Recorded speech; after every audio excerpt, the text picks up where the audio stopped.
It's a real pleasure to meet you both and to talk to you today. I'd like to say congratulations, first of all, not for this film in particular, but for making a movie in the first place. I know that that's the hill that you need to climb at first. So congratulations Very on that. true. I didn't get to speak to either of you about The Dry, so I'm going to take this opportunity to say, how does it feel to have that film be such a hit? That's amazing. Career highlight coming out of the pandemic. Everyone thought cinemas were going to close forever. Watching people flock back to the cinemas to watch this Australian film, you know, to work with Eric and for him to help promote it and this young actor. I mean, it was just so wonderful.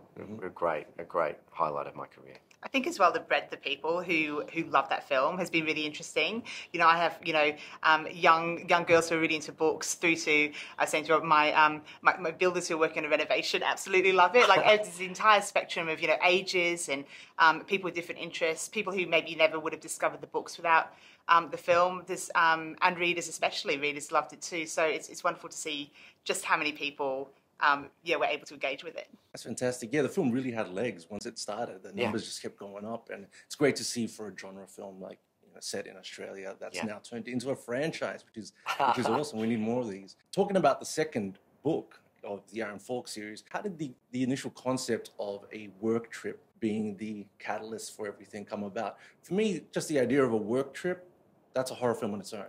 Nothing bad needs to happen. That's it. Yeah, it's interesting when you're writing a book how the initial idea, sometimes how it develops. For me, the character of Aaron Falk returning was a key factor, played so beautifully by Eric Bana. Him developing as a person and showing a bit more of his work life as well was important. But a really big one was the dynamics between the women who were lost in the bushland. That was actually an interview I saw with a woman who had been involved in a crime as a young girl with a group of other girls, and her reflecting on that time as a grown woman. And it just kind of got me thinking about those female dynamics and how complex they can be and how they shift and change. And that was sort of the starting point for the work trip that we see play out in Force of Nature. And production-wise, it's quite a different setting. It's almost like the complete opposite in terms of temperature and location and dry versus wet and these kind of things. Production-wise, was it a more challenging shoot? Simple? The same? The most challenging shoot. I've been making films for 25 years. Exponentially harder than anything I've done. It was winter.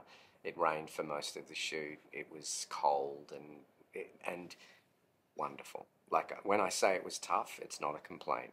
I love the experience of watching cinema that takes me into worlds that I've never been to before. I love the sense of location in Jane's books. It's a character.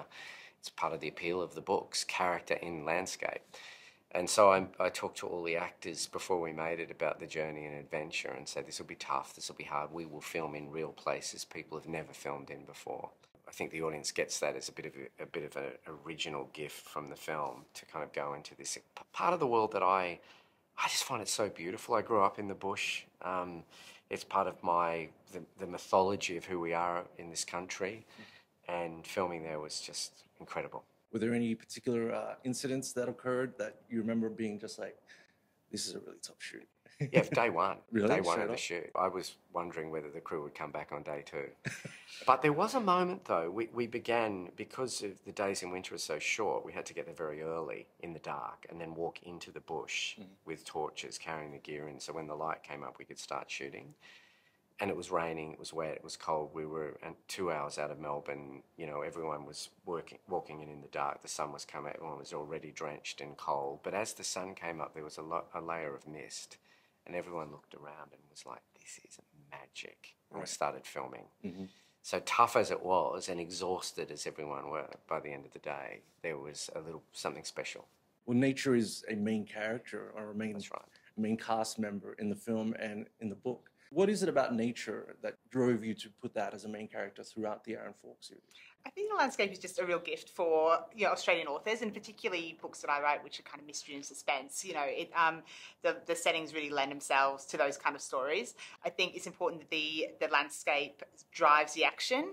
It's part of the mystery. It's part of what's happening, but it also informs the characters in terms of their relationship with it. Are they comfortable in it? Are they completely in a very unfamiliar place? So what's happening and how is that making them react? And this is kind of exactly what sort of plays out in Force of Nature. And I'm so pleased that Rob and his team do have that dedication to go out and film in these, in these remote locations. I know it's expensive, it's difficult, it's not something that maybe every filmmaker would do, but I think watching it on screen, you can see the benefit. I mean, it's wonderful to sit there in your comfortable cinema chair and get to reap the benefits of all their hard work. But I think it really does pay off for me. Yeah, absolutely.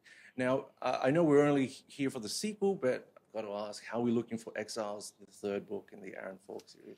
In the hands of the audience. Eric and I have spoken quite publicly about the way we feel grateful to Australian audiences for supporting our work. It goes both ways. The Dry came out at a tricky time. It saved cinema in Australia, the way audiences flocked to it. And so we, really excited by the journey to take this film on the road and to travel it around Australia and have a massive release. But, let's see how it goes. I mean, I would love to see it. I would love to see Exiles made, and I think, but for me though, it was really important. It would be the same core team. That would be the only circumstances in which I would be happy to see it. Happy to see it happen. So I mean, whether that is a feasible, reality, again, as Robert said, it probably depends a bit on how audiences respond to this movie. But I've loved these two films, and I would, of course, I would love to see the third and final one made as well. Fantastic. I've enjoyed both films, so I'm looking forward to a third. Please, audiences, go see this. Congratulations again to you both. Yeah, thanks so much. To chat to you. Thank you.